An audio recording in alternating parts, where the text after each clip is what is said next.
Viewers have been asking me to do a breakdown of all the major Fire TV devices, so that's what I'm going to do today. We're going to get into the basics of each of the 5 devices, what makes them similar, what sets them apart from each other, and which device might be right for you. So let's dive in.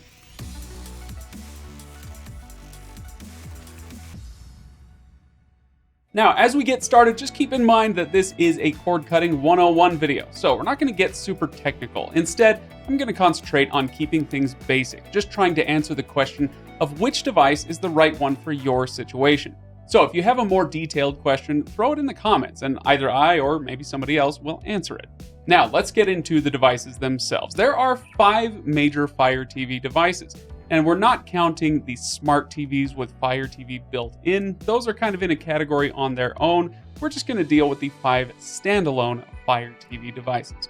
We'll go from cheapest to most expensive here. It starts with the Fire TV Stick Lite, the Fire TV Stick, the Fire TV Stick 4K, the Fire TV Stick 4K Max, and the Fire TV Cube.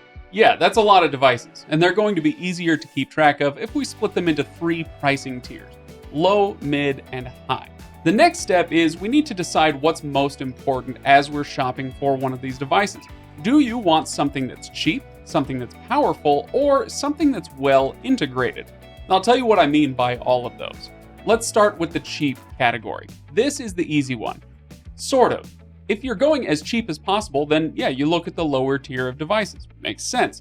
The Fire Stick Lite and the Fire Stick are nearly identical with 1080p resolution with HDR, and they go for $30 or $40 respectively. So what do you get for the $10 difference if you spring for the full Fire Stick versus the Fire Stick Lite?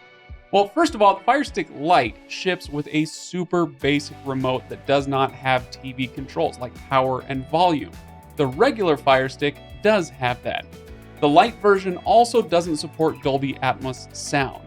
So while the remote I think is a fairly big deal, I don't think the Dolby Atmos thing is going to be a deal breaker.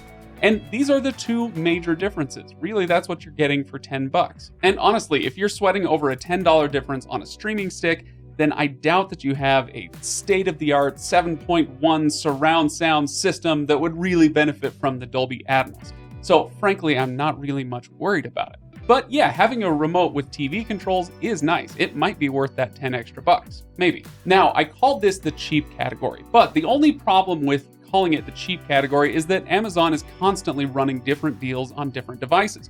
So while the Fire Stick usually goes for $40 and the Fire Stick Lite goes for $30, there's actually a deal right now as I'm recording this to get the Fire Stick 4K for $25. But again, that's as I'm recording this. I have no idea how long that deal will last.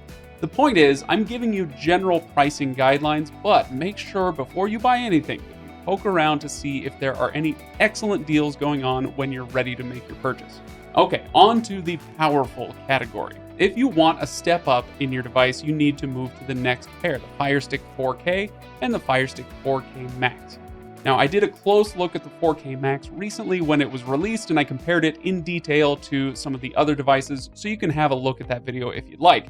For now, again, let's keep it really simple. This category gets you 4K compatible devices that are noticeably faster than their cheaper counterparts.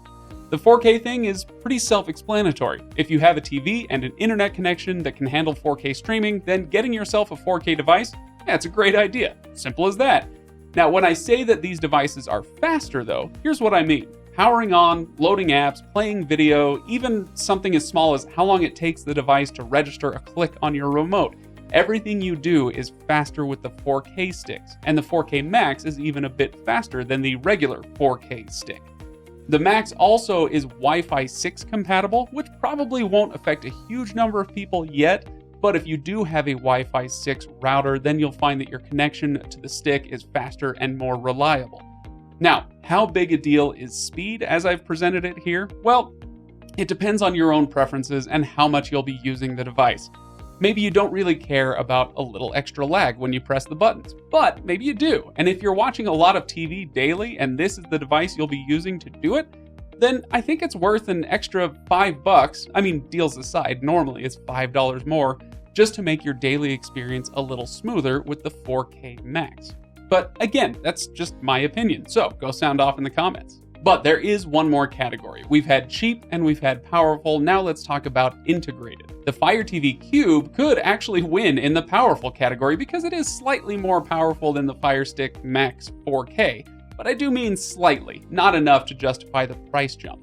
But when it comes to smart integration, the Cube is in its own category for the simple reason that it's a full-on Echo device as well as a streaming box. It's basically like taking an Echo Dot and a Fire Stick 4K and kind of mashing them together.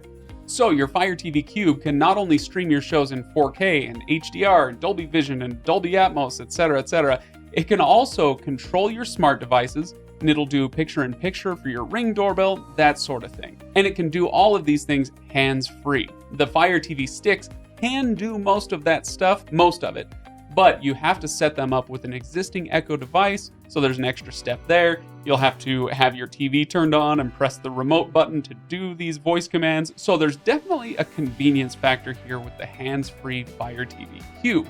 But you'll pay a decent amount more for that convenience. The Fire TV Cube retails for $120.